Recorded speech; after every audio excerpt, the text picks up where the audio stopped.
Okay, as the new year is coming around that corner, guess what? We gotta do the worst of 2024 for these WWE superstars. Whether I'm talking about, I might put a storyline in here, might put a few. I already told you I'm gonna put some superstars in here. And look, it ain't no listing. It ain't no like 1 to 10. It's just basically as I'm just thinking about the year that I'm just like, oh, wasn't a good year for this person or whatever. And I guess I'll try to do. I was like, I'll do some honorable mentions over here, just out the gate, said like at the end. But basically, the people that got released: Tegan Knox, Indy Hartwell, Baron Corbin, Jinder Mahal. I was like, put them in the category. I was like in that category just because I was like, it sucks that you basically like out of a job and stuff like that. Especially to me, like, I was like, I think it sucked for Baron Corbin, who's been with the company for a long time and basically is like doing stuff. And I actually like Baron Corbin. I'm actually one of the few people that thought he should have won the heavyweight championship when he was Constable Corbin, and for different reasons, but mainly just be like, you was all like the heat and the suckiness of WWE at that time. To me, would have been like, if we're already here, why the hell not just put the title on him to where you could sort of just be like, yep, that sums up that year before all the people that didn't like the Constable Corbin stuff. It would just sum it up and like, oh, that seemed like that year.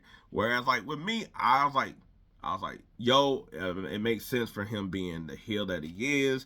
I was like, I thought he was doing pretty decent work as the Constable Corbin. Nothing else is going on in a way that I was like, I didn't mind it. I was like, I'm actually surprised considering who like Ben and all them that they didn't put the titles on Corbin and really Lacey Evans at that time. To be honest, because I thought if there was ever a time to do it was when that intergender match happened. I thought that would have been the time to do it. I'm surprised it didn't happen. But anyway, besides that, I do feel bad. I was like Jinder Mahal. I was like, okay, guy. I felt like they could have used him in spots a lot more because of the heat that he gets from the residuals that basically from back in the day. I wasn't watching wrestling really around that time like that, so I was like, I sort of only knew a little bit from what I've seen of videos and stuff or whatever.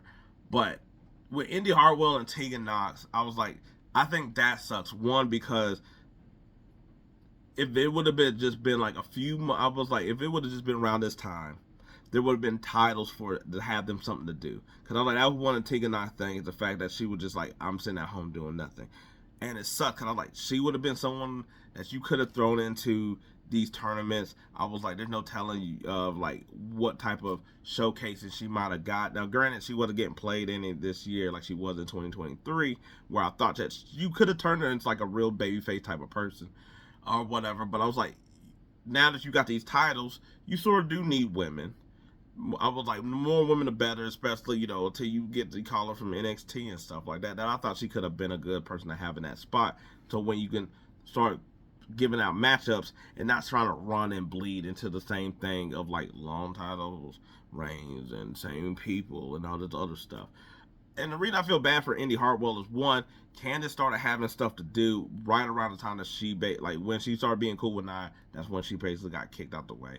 I was like, she got called up with nothing to do. I was like, she was also one of the women in 2023. I was like, had a pretty decent showcasing of stuff, but then nothing for her. I was like, she was the NXT champion. They called her up, and I was like, you could have just left her in NXT if that was the case, or she was still Raw or whatever, how you wanted to say it. So that's why I feel bad for that set of people.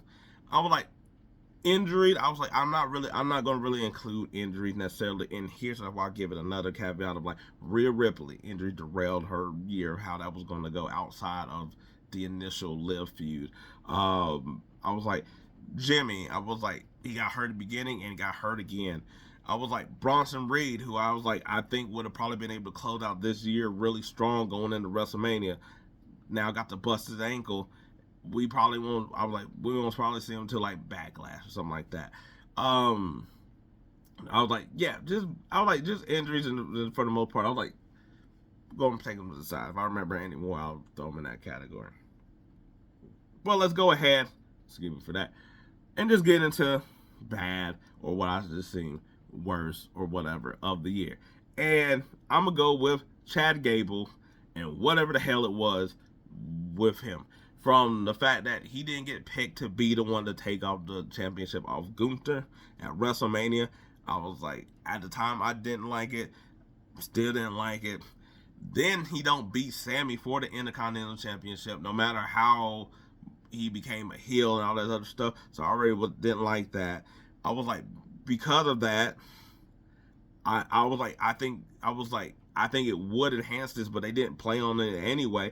Of the Chad Gable and Otis thing, that whole thing that you could that it was a feud. Then it was just American Made versus Alpha Academy for a while, and then it was nothing. Now they're just picking it up. That is like it's. I was like that at the time that is being hot. You still could get it over because people still feel it and people still wanting it. But at the same time, one, you had the Intercontinental Championship during that time. It would have also built more to that because it would be like, ooh, is Otis going to get the championship? Now it's just going to be like, but it wasn't without it. It was just like, yeah, beat up your bully, Otis. And he took the route of like, I'm not even going to deal with you. It's just better to walk away, which is a cool, mature way of handling things. But Mug, this is wrestling. Get your jiggling ass up in there and take him out. But they're doing it now. But I was like, I feel like all that other time in between with American Made, the Wyatts and stuff like that, you was on TV, but I was like, it didn't give enough to make some of that stuff. And I was like, I think if he would have maybe started out the year pretty much more better, it probably been like, think about it, if he would have had the Intercontinental Championship, and even the thing with Otis, they didn't even do a match, but he got the Wyatts involved and all that other stuff. He loses the Wyatts. Then you over here, you could revisit the Otis stuff, and due to the Wyatt stuff, he loses the Intercontinental Championship or whatever like that. Boom, you would have had something off of that or whatever that would have made it a more peak for the Chad Gable saga at least that early on or whatever. Now I'm just like, whatever it is. But speaking of that one, I'm going to go and hit the thing of the Wyatts. Because I was like, the anticipation for it. I was like, the videos, the figuring the stuff out, the Nikki Cross, what she was doing. All that stuff was intriguing that we couldn't wait. We was over here salivating. We was like, yes, give it to us or whatever. And then the fact that it's like with Chad Gable doing this stuff to American Alpha, that you just like, ooh, they going to give it to him. That's right. And it was a pretty good match. It was fun. I was like, you got the American Made, you got the Wyatts. Everything was cool and stuff like that. And then it was just over, and they just disappeared. Nothing happened to Chad Gable. Nothing was really expounded upon. They disappeared, which is fine. I do think that you do need some limited limited time with them. And they come back and they do stuff with the Final Testament, which I was like, which I didn't think that I would like, but hey, I do. I was like, but at the same time, it's just missing that. Cause now it just feels like they're just fighting between them two, which is like I'm cool with, but the way they set up at the beginning is the part that makes it difficult, because this wasn't just like a spooky faction. There's supposed to be some people like dealing with their heartbreak, dealing with their sorrow, trying to figure out how to move on and stuff like that. And there ain't nothing we get from that. And to me, I was like, if that was your point of what you were coming in and starting this with, and then since then you're not doing anything with it, then I'm just kind of like, okay, then you're just a spooky faction. And I don't like him wearing the mask, Howdy mask and wig and stuff. And there's no explanation for it. I'm like, everybody else could take theirs off, and I was like, cool. If you can't show your real face type of thing, like you are literally wearing a mask, figuratively and literally, then cool. All right, I don't like it. But I had to throw the Wyatts in there for that reason. And I sort of put these in like best, but I sort of had to break it up a little bit because I was like, their year was, it's the Judgment Day, and it's their year is sort of, because it's like Damon Priest, I think he did have a good year, and then it's tailed off. But he did still get, 2 title matches. Cool. I was like, I guess Liv is there now. But I was like, Dominic, I think his whole thing with the SummerSlam thing, I sort of gave it there, but not really. I was like, Rhea was hurt for most of the year. I couldn't do it. But to be honest, it's really once after SummerSlam, it's just sort of died out. But really, but I keep on saying really. Listen, the Terror Twin thing is the part that just fizzled out, and the part that sucks with that, along with the injuries and stuff like that, is the fact that it didn't have to fizzle out. They are still fighting those same people, but separately, and it's like, why? They're Finn, that's feuding with Damian Priest all the time. Liv, that's feuding with Rhea all the time. They're all in the same clubhouse. Why can't those two just have stayed together and fought that same group? It'd have been different. They just went off and started doing their own things, like how they said they were going to do, but they didn't. So I'm just like, that to me, to me that has to be worse, because it's like, what was the whole point of this whole thing with this story? That there's no point. So it just frustrates me, because it's like, we're still doing these feuds between them, but they can't be together, and it's just like, oh my god. I want to put Solo Sikoa in here, and it is a dash of Tama Tonga. So Solo, at the very beginning of the year, until basically, I want to say, Roman came back and the Cody steel cage match. That's when it really started to pick up for Solo. But before that, it was just boring. Like, don't get me wrong, it started off hot with the whole Jimmy thing, bringing in Tama Tonga and stuff. But then after that, then it was just kind of like rinse and repeat. Nobody say anything, acknowledge me. Yeah. Don't give me, and it's picked up. I was like, it started picking up then, and then it started picking up once they started getting the OG bloodline back involved as well too. But before that, there was just nothing there of any substance. But hey, now we're getting the Solo where he's just like,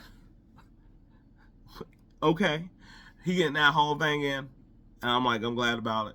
But that whole, and the reason I put it in Tama Tonga is because I think that, due to no fault, that yes, Jacob Fatu, I think, took a lot of his aura, but I think really Tonga Loa really sort of killed Tama Tonga. Because I was like, Tama Tonga was our crazy person before we got Jacob Fatu. Tama Tonga looked like a dude that's like, oh, don't mess with him. He's crazy. He's just going to beat your ass up for nothing. He looked very vicious. And I was like, yes, when Jacob Fatu came through, yes, he added that up or not. But I really think Tonga Loa is the one that really killed him there, because I was like,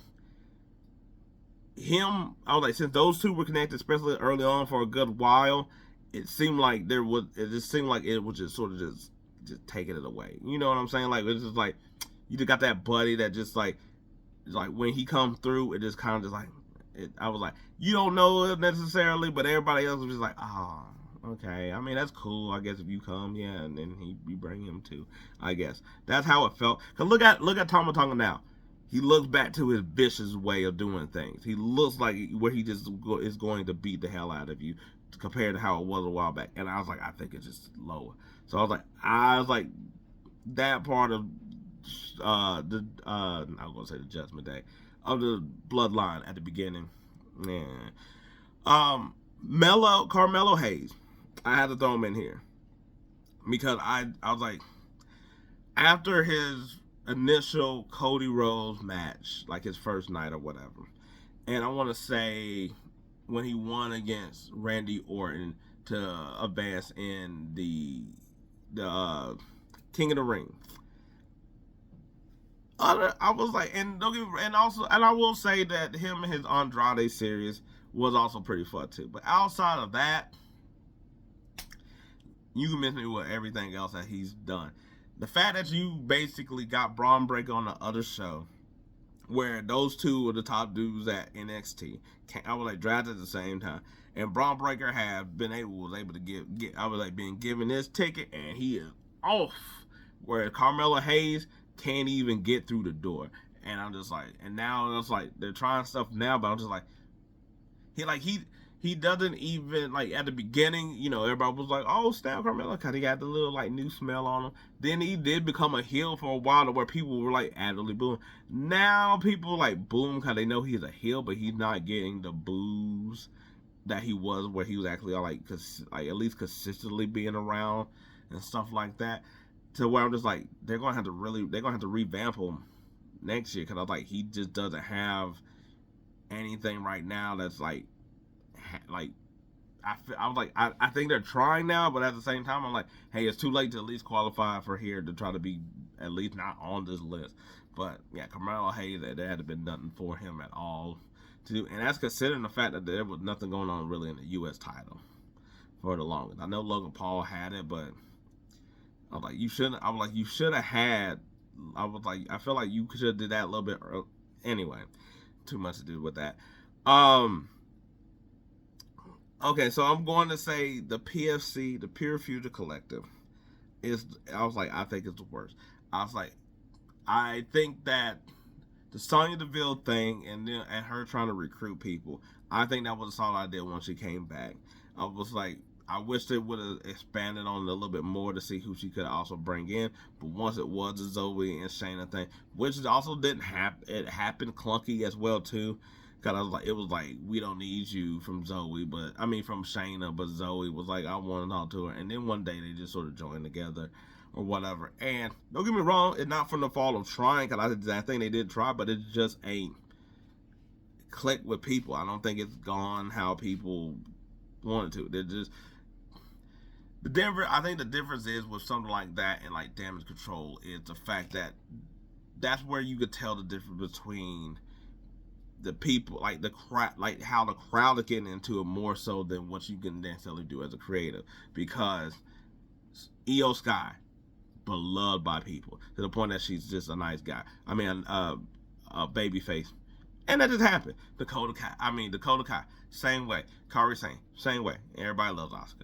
Then I'm just like, even where they were bad people, like it basically had to take like some real life, like I'm talking about you behind your back for people to be like, boo, you suck. But even then, in the new year, like I said, they just turned baby faces. And I was like, that's them putting on good matches. That's just people just natural reactions and liking them. To where I was like, the PFC don't have that. Shayna doesn't have anything behind her. I was like, Sonya gets a little bit, but I was like, she doesn't have anything behind her. And Zoe, it just, I'm not gonna lie, it's kind of crickets. It is. The way I'm just kind of like, and I was like, I was like, I don't know what they can necessarily do. I was like, I know that some of the booking hasn't necessarily worked in their favor, but it just ain't working. It just ain't clicking for them at this moment.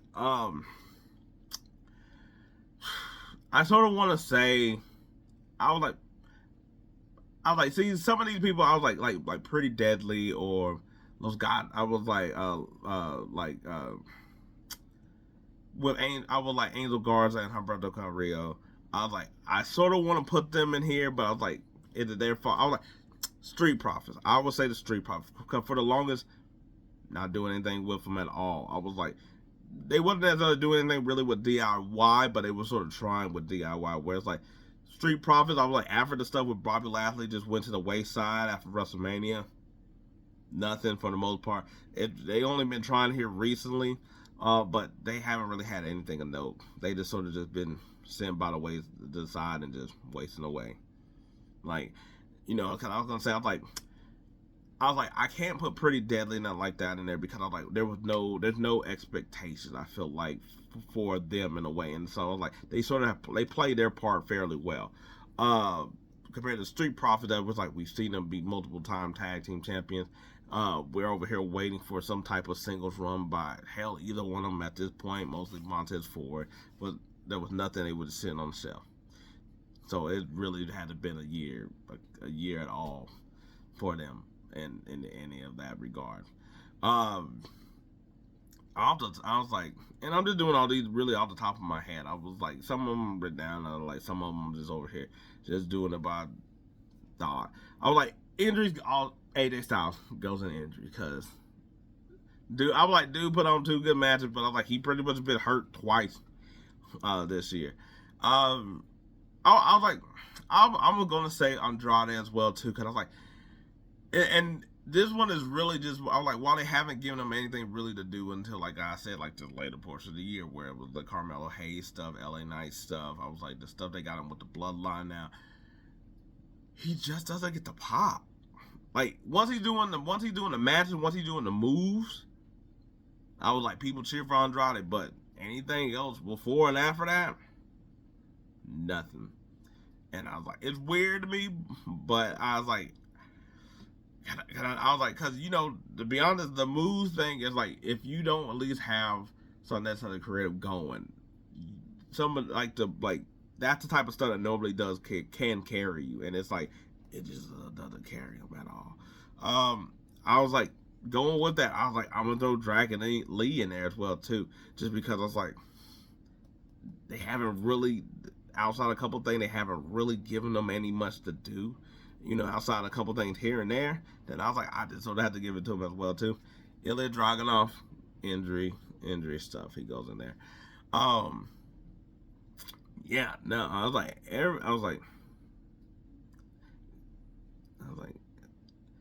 see, I don't even know who the tag team is for LWO. That's a problem. I feel like, I was like Santos Escobar. He haven't gotten the consistency, but I was like, I don't think he could go on. I don't think he could go on the worst just yet. Because I was like I said, well, I don't think there were the same expectations in that same way. I'm gonna say Ricochet because I was like, his dad got beaten all the hell away up on his way out. I know he's in AEW now, but I was like, partially that brother was in WWE again. His dad busted for the pretty much go for the year. Anyway, I think that's pretty much the end of it, or whatever. Is there anybody I missed who you think should be in this as well?